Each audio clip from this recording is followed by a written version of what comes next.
អប្រឹងសា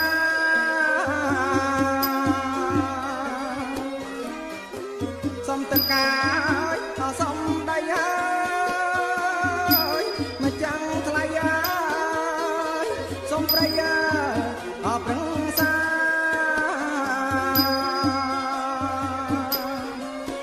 សូមអញ្ជើញអស់ទេវតា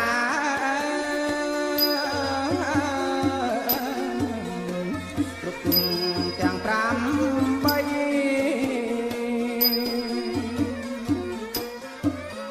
សូមអញ្ជើ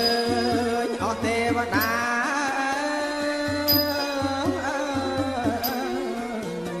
គ្រប់ទាំង8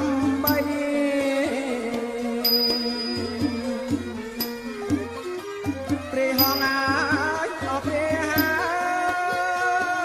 យព្រះគុណខ្ញុំមកព្រះដាអស់លើដី